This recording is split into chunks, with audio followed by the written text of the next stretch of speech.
A'udhu billahi minash shaitanir rajim. Bismillahir rahmanir rahim. Iqra bismi rabbikal ladhi khalaq. Khalaqal insana min 'alaq.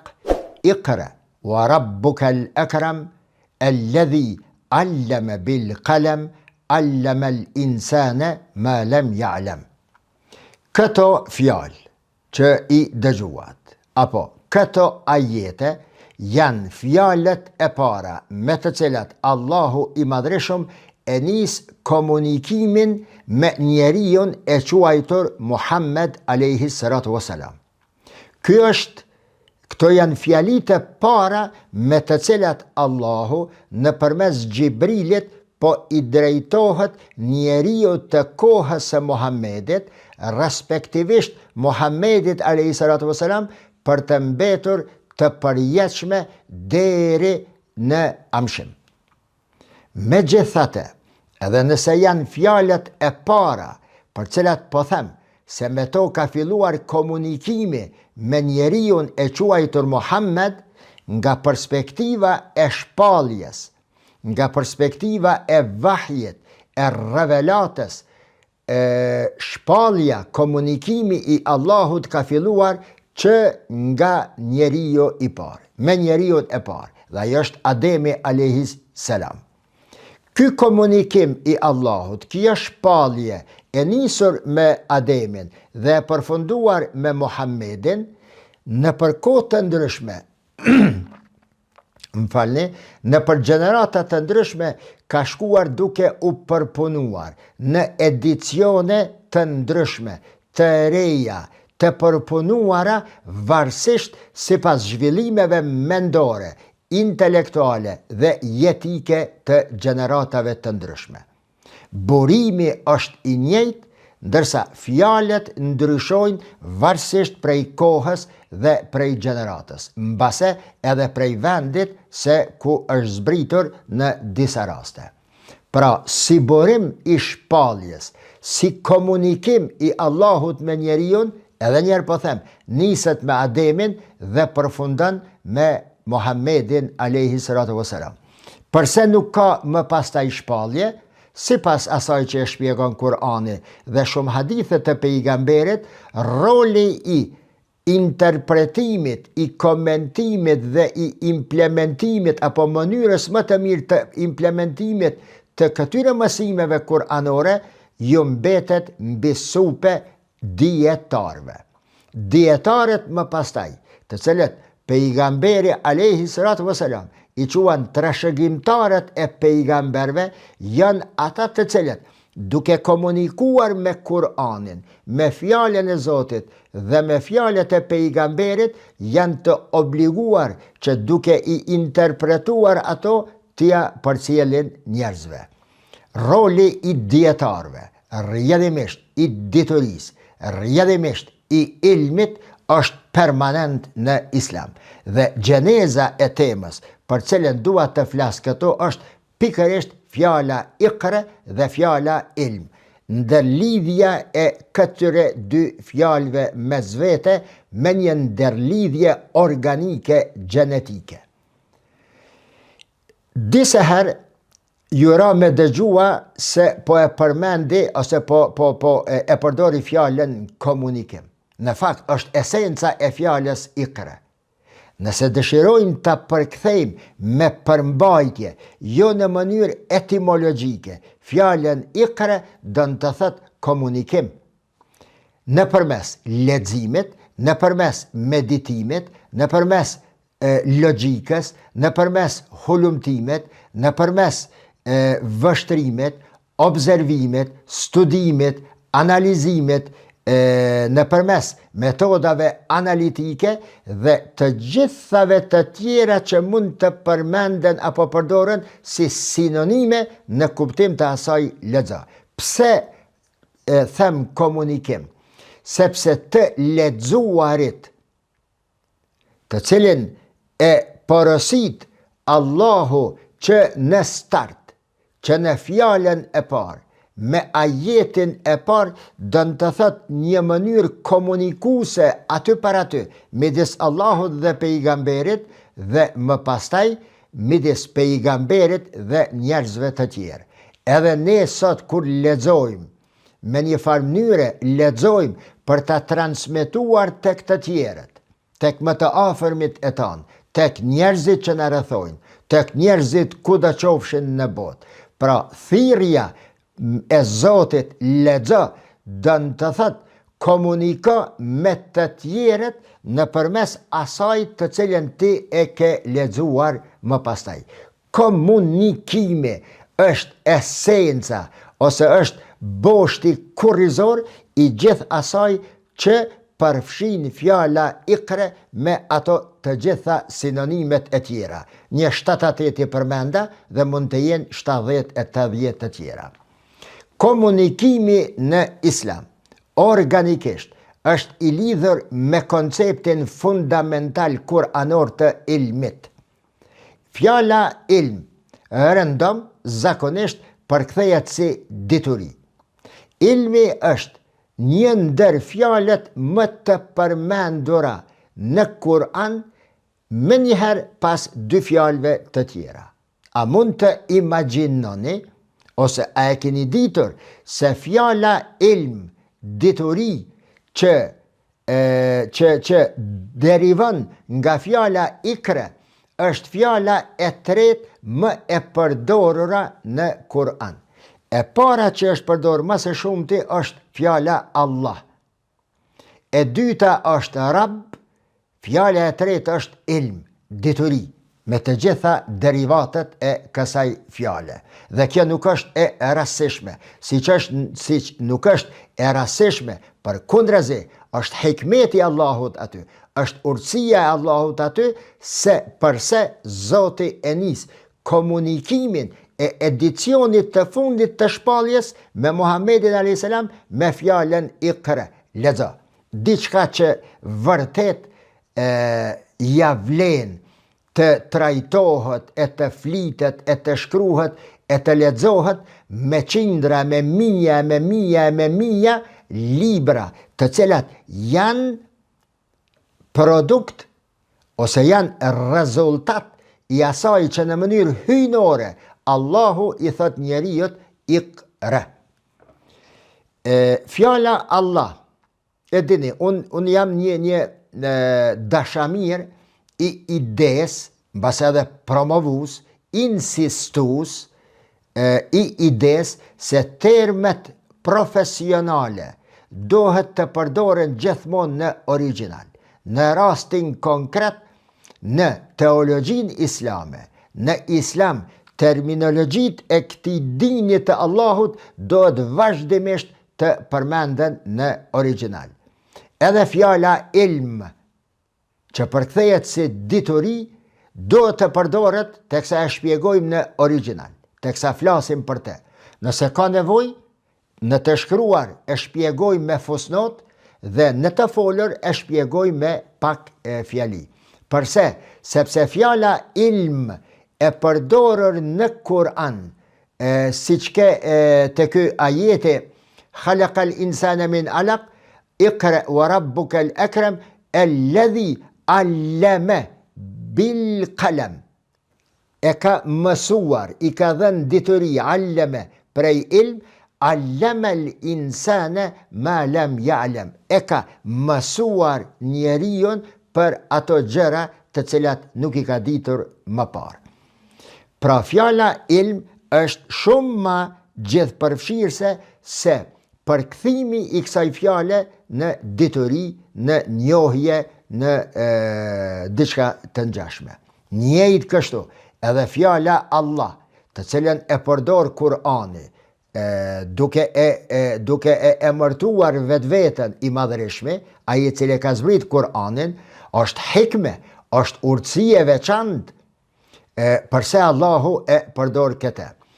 Shikuar filozofikisht, apo me rregullat të logjikës, lëshuar më pastaj në kozmologji, në ontologji dhe në rrafshe të tjera ditërore, nuk ka asnjë fjalë në botë, në të gjitha gjuhët që janë me mira gjuha, që mund t'i përfshi në kuptimin epistemologjik në kuptimin gjuhësor, etimologjik dhe terminologjik, ato cilësi të cilat i përfshin fjala Allah si cilësim, apo si emërtim, apo si emër i ati Allahut për cilin po flasem.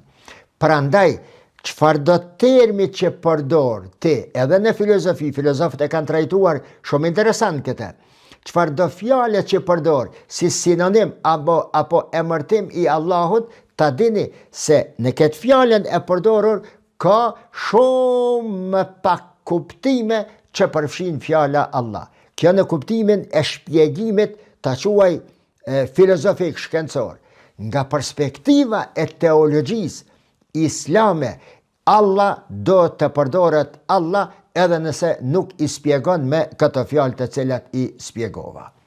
Tjetra, fjala Rabb, të cilën e cila është fjala e dytë më e përdorura në Kur'an, vjen nga kuptimi e ka kuptimin e vjen nga terbije edukat. Në Shqip, fjala edukat është të edukosh diken se si të sillet në mënyrën më të mirë. Në Islam, fjala terbije edukat, që është edhe përmbajtja e fjalës Rab, nga ku derivon fjala Rab, cilësi e Zotit, e përdorura më së shumti në Kur'an, pas fjalës Allah, e dyta për nga volumi i të përmendurit, fjala terbije në Islam e ka kuptimin kështu definohet: vënia e gjërave në vendin e duhur, në mënyrën e duhur, në kohën e duhur, me objektiva të duhura. Kjo është kuptimi i fjalës terbije. Fjala Rabb, që rjedh nga terbije, dënë të thëtë Zoti i cili e ka krijuar ekzistencën në mënyrën e duhur më precize, i ka vënë ligjet e tij, ligjshmërinë e tij, sunnetullah në mënyrën më precize dhe më perfekte, i cili i dërgon njeriut komunikimin, librat e shpallur, pejgamberin, për t'ja u dhënën atyre mësimet më precize dhe më të nevojshme në jetën e njeriut, në mënyrë që këto krijesa, këto gjallësa, këto entitete në ekzistencë të mos ndeshen mes vete dhe të dëmtojnë dhe shkatërrojnë vetveten. Pra, terbije, përmbajtja ndaj normave kuranore, është terbije që secili ta kryjnë detyrën e vetë, si që dohet, në mënyrën si që dohet, në kohën si që dohet, në vendin si që dohet. Ta zamë, në kohën e namazit të gjymas, rjedhur nga fjala terbije, nga fjala Rab, në kohën e namazit të gjymas, kur falen që që janë farz rreth namazit të gjymas, 2 minuta, 5 minuta, 10 minuta, vetëm në qatë kohë për muslimanin është haram të punohet diçka jashtë. Pra, në kohën e duhur do të bëhet puna e duhur, në mënyrën e duhur. Andaj, si të përkthehet fjala Rabb, Rabbul Alamin, elhamdulillahi Rabbil Alamin. Falenderimet i qofshin jo Allahu të gjithësisë këtë vakt, por edukuesit, preciz, krijuesit më preciz i mundshëm, vënësit e gjërave në mënyrën më precize të mundshme dhe të ekzistencës në përgjithësi. Andaj thash, po kthehem në temë, se fjala ilm do të përdoret, është mirë të përdoret në original. Dhe nga këtu e shfrytëzoj momentin t'i bëj edhe njerë thirrje kolegëve të mi, hoxhallarëve, njerëzve të cilët merren me islamistiken. Mos shkoni andej ka ti përktheni, ose mos i përktheni në të folur, qoftë edhe në të shkruar, mos përdorni përkthime të fjalëve originale. Do t'ishte alogjike, do t'ishte marrëzi qoftë edhe në mjekësi, terminologjit mjekësore, barnat, ato çka përdoren në shkencën e mjekësisë të shkruhen në gjuhën shqipe, pastaj dikush të thotë se ja ky o patriot, ky nuk o patriot. Ky po përdor terme të huaja, ky nuk po përdor terme të huaja. O vlla, gjuha është sikur lumi kur vërshon. Gjuha e fuqishme depërton në të gjitha kulturat. Ti nuk mund të ndalesh vetëm pse je patriot apo pse don të tregosh patriot. Përdorimi i terminologjive të huaja në përgjuhë të ndryshme është sikurse lumi kur vërshon prej shtratit të vet dhe merr përlam me vete çdo gjë që gjen përpara. Edhe gjuha, përderisa ti s'po flas për terminologjinë islame, për terminologji tjera, fjala kompjuter, futboll, handball, basketball, pastaj me qindra, me mija fjalë, të cilat i përdorum me përjardhje të huaj, ose gjeje originalen dhe vëje në vend të saj, ose mos ushit patriot se ne nuk do t'i përdorum. Nëse ka në gjuhën shqipe fjalë sinonim përkatës që i përshtatet plotësisht asaj të gjuhës huaj, përdoren në gjuhën shqipe. Por terminologjin e kam fjalën, jo fjalë. Terminologjin përmbajtjesore të shkencave të ndryshme do të përdorur në original në rastin e dinit islam do të përdoren me patjetër në original. Andaj, porosia ime është për njerëzit që merren me islamin, me islamistikën, në veçanti teologët, hoxhallarët, mos të gabojnë që t'i lënë termet originale dhe në emër të një modernizmi apo të një patriotizmi falso, fake, mashtrues, të përdorin terme shqip që do ta zbehin për mbajtjen burimore të asaj që është në original në islam. Burimin që e ka në Kur'an dhe në sunnetin, hadithet e pejgamberit alayhi salatu wasalam, se hala nuk hynëm në temë. Por do të vazhdojmë me izën e Allahut të madhreshëm. Pra, thash, fjala Allah është e para më së shumti e përdorur në Kur'an, e dyta është arab dhe e treta është ilm.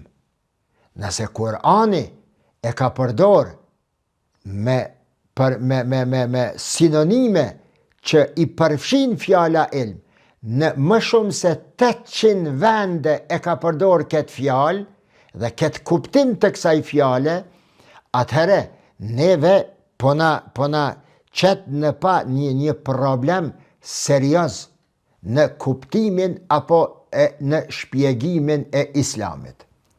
Sipas një numri jo të vogël të dietarëve të vegjël dhe të hoxhallarëve që ndoshta nuk kanë arrit ta kuptojnë thellësinë e islamit dhe thellësinë e fjalës apo ajetit të parë Iqra bismi rabbika alladhi khalaq khalaqal insana min alaq, se Zoti po të thot lexo që në fjalën e parë, ndërsa në ajetin e dytë me njëre po të thot alladhi allama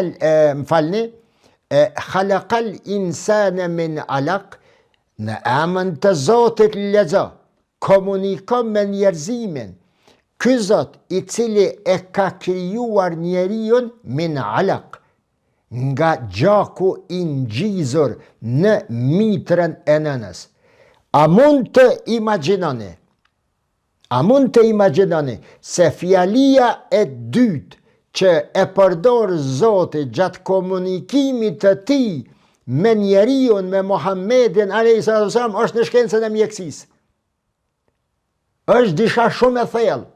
Po i thot Muhammedit alayhis salam, këtij që nuk ka ditë shkrim dhe lexim, o ti njeri, thuju muslimanëve pas teje, se une po e nisi komunikimin tën me fjalën Iqra, lexo vllavi jam, lexo, medito, hulumta, logjika, analiza, analita, bëri të gjitha ato që përfshin kuptimet e një komunikimi të duhur frydhënës mes teje që do të lexosh dhe rrethin dhe njerëzit që të rrethojnë, dhe shoqërinë në të cilën jeton, dhe njerëzimin, gjeneratën, kohën në të cilën jeton.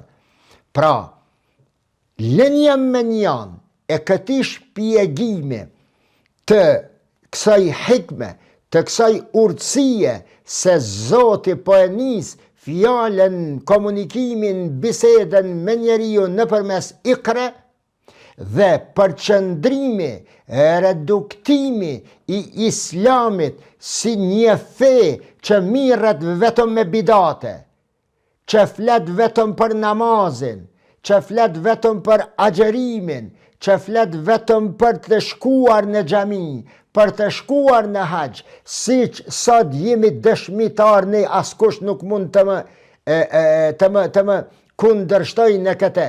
Po i shohim emisionet, po i shohim njerëzit, hoxhallarët gjithandej në botë, dietarët në çka janë lëshuar dhe si e kanë reduktuar islamin në atë kuptimin klasik, mbase të deformuar, mbase karikatur të ibadetit. Po shquhet besimtar i mirë dikush i cili gjendet vazhdimisht në xhami. Jo vlla, jo, gabim është. Zoti po më thëtë mua se besimtari, njeriu i afërt me Allahun është ai i cili pra e ka kuptuar se fillimi i komunikimit Allah njeri është me Iqra bismi rabbika alladhi khalaq. Lexo në emrin dhe me emër të Zotit i cili të ka krijuar. Fjala Iqra do shpjegime të pafundshme. Fjala ism, fjala Rabb, që thash edukator, çdo gjë në kohën e vet, në mënyrën e duhur, në kohën e duhur, në mënyrën e duhur, në vendin e duhur dhe për objektiva të duhura. Pastaj fjala Khalaq, po ju thet besimtarve që në fjalinë e parë merruni me krijimin, o zotni. Kështu çka ka në tokë, kështu çka ka në trupin e njeriut, kështu çfarë ka syni, kështu çfarë ka veshë, truni, gjokse, zemra, mushkrit, stomaku, lukthi, kështu çfarë ka në qiej çka është krijuar. Zoti po i përmend krijesat, përse? Për ta rregulluar rrimën e fjalive, për te mrekullisë gjuhësore që e ka Kurani, nuk i përmend Zoti vetëm për këtë arsye, por për të qenë cythje, nxitje, orientim drejt një objektive të caktuar, dhe ajo është leximi, hulumtimi dhe komunikimi yt me natyrën, me vetveten, me organizmin tënd, me çdo gjë që të rrethon. Vetëm kështu, kur është kuptuar Islami, në fakt, nga një shoqëri e parë, paraprake, që ishte me kuptime shkretinore, një shoqëri e shkretirës, kur kjo gjenerat e parë e besimtarve e kishin kuptuar në mënyrën e duhur, në kohën e duhur, në vendin e duhur dhe me objektiva të duhura fjalën Rabb dhe ajetin Iqra bismi rabbika alladhi khalaq, nga një shoqëri shkretinore arrin ta krijojnë njërin prej civilizimeve, mega civilizimeve më të fuqishme në historinë e njerëzimit. Prandaj them se komunikimi i diturisë, i ideve, i informatave në të gjitha fushat e jetës është pjesë integruese e nocionit ilm, dituri që rrjedh nga Iqra. Pra esenca këtu e Iqrës nuk është lexo dhe pastaj kënaqur me atë lexim tanin, por leximin të cilën e ke lexuar komunikoja të tjerëve. Komunikimi këtu është esencial. Dhe për ta përforcuar edhe këtë e vazhdon ajeti i i katërt i qëtij komunikimi, shkalla e katërt, hapi i katërt i komunikimit të Allahut me njeriun është alladhi allama bil qalam. Lexo në emrin të Zotit i cili e mësoi atë ta përdor lapsin. Shiqo, lexim, çka me lexue? Ku? Shka? Leximi bëhet në kompjuter, bëhet në letër, bëhet në palma, bëhet në papiros, bëhet në diçka. Do me thonë shkruj, u njeri, ato shka e ke lexue, shkruje që të lexohet prej njerëzve të tjerë dhe prej gjeneratave të tjera. Pastaj, me shka me shkru, ose me kompjuter, zbuloje kompjuterin, ose shkruhet me laps, shkruhet me pen, shkruhet me stilograf, shkruhet me mënyra të ndryshme që kanë boj, që kanë ngjyrë dhe diturin, komunikimin tënë me Allahun e Madhreshëm e qetë në letër që nga ajo të kenë dobi njerëzit që vinë më pas. Dhe dua ta potencoj një fjali, cilën bën edhe me mësu përmendj. Ilmi është njëkohësisht dituri, është urtësi, është mençuri, është formë komunikuse dhe me fjalën ilm pra ne kuptojmë se pikërisht kjo fjalë qoftë si iqra, lexo, medito, hulumto, logjiko, analizo, qoftë si dituri që e ke përfituar nga ilmi, ilmi pra është boshti kurrizor i kulturës islame. Është boshti kurrizor i fesë islame. Asgjë tjetër. Nuk është asgjë tjetër në islam. Natyrisht besimi në Allahun, nuk po flasëm andej në kuptimin e akaidit. Në islam nuk është asgjë tjetër më e rëndësishme se ilmi, sepse me fjalën ilm, e përsërita më shumë se njëherë, me fjalën lexo ka filluar komunikimi, vahje, revelata, shpallja e Allahut me njeriun e parë, përfunduar ose kaluar në për edicione të ndryshme, përfunduar si shpallje në kohën e Muhamedit a.s. dhe deri në ditën e kiametit, ky komunikim Allah njeri do të zhvillohet dhe do të zhvillohet në përmes dietarëve. Andaj, investoni në dietar, investoni në njerëz të cilët kanë ambicie për të qenë dikush i nesër dhe për t'ju afruar mundësi që ta kuptoni jetën. Më së shumti në ligjëratat e mia, në për xhamit shqiptare në diasporë, më së shumti fjalin që më së shpeshti e kam përdor ka qenë xhamiat shqiptare në diasporë, që kanë shndruar dhe do të shndrohen edhe më shumë në akademi kulturore, traditore, shqiptare, edukuse, për te i kësaj edhe aty kuvnohet sejdja, ftyra në sejdë. Xhamijat pra, në diasporë i kam shpall, sepse të tilla janë në fakt qendra kulturore, ku nuk guxojnë të mbesin ata miliona e miliona euro e franga të shpenzohen vetëm sa për të vënë kokën në sejdë. Por ato objekte, ato xhamia do t'i shërbejnë mesazhit të parë të Allahu xhalla shanuhu, iqra bismi rabbika alladhi khalaq. O ju shqiptar në diasporë, po e përkthej me përmbajtje ajetin, përgatitni, shkolloni, financoni, mbështetni, shtyni përpara gjeneratat ose njerëzit, kuadrot të cilat fillimisht juve ju dohen derisa jetoni në diasporë.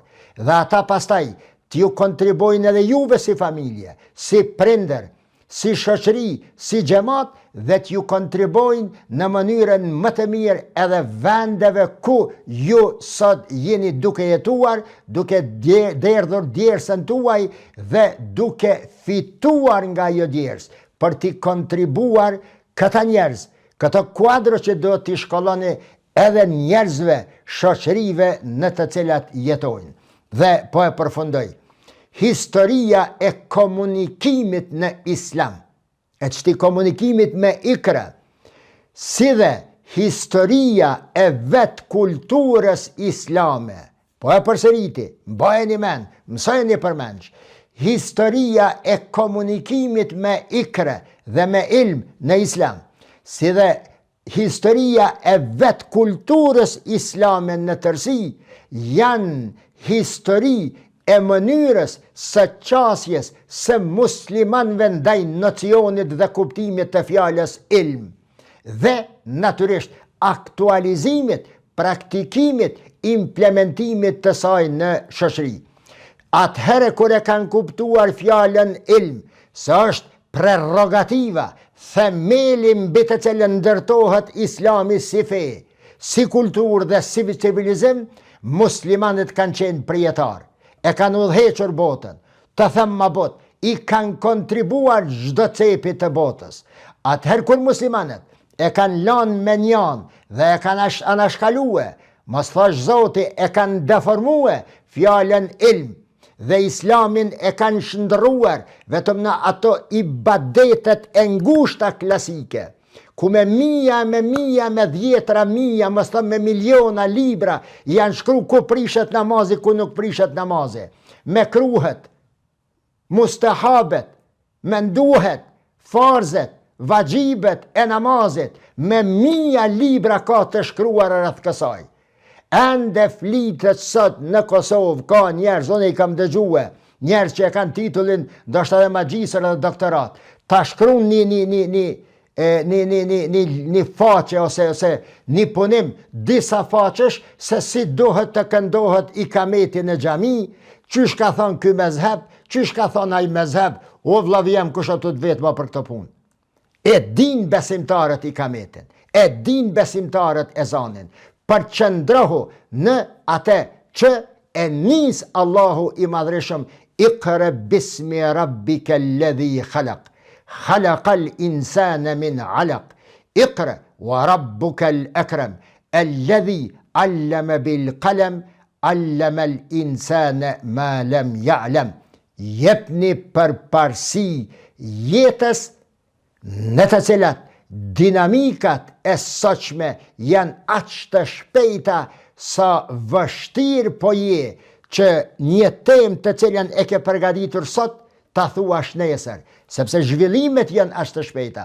Përgatitni kuadrët, xhamatet, njerëzit të cilët ju rrethojnë, fëmijët tuaj, familjet tuaj, që ta kuptojnë kohën e sotshme me syt e sotshëm dhe ta projektojnë të ardhmen sipas nevojave dhe dinamikave të ardhshme. Ky është kuptimi i fjalës Iqra që e përdor Kurani. Pra, Iqra, civilizim themeluar me Kur'an, i shtypur me nocionin e ilmit dhe përhapur në përmes lapsit, dënë të thot komunikoje, mësoje fillimisht atë për të cilën të ka obliguar Allahu në qastin e parë kur e fillon komunikimin me ty. Në videon e radhës me izën e Zotit Gjellëshanuhu, do ta shpjegoj atë që quhet warak ose warakijun. Kush janë warak dhe kush janë warakijun, mbi supët e të cilve mendimi, kultura, civilizimi dhe dini i Allahut arrin në çdo cep të botës, dhe atje dohet edhe më tutje ta frymëzoj njerëzimin me të mirat të cilat i porosit natyrisht me fjalën Iqra dhe me asgjë tjetër. Deri në videon e radhës, wassalamu alaikum wa rahmetullahi wa barakatuhu.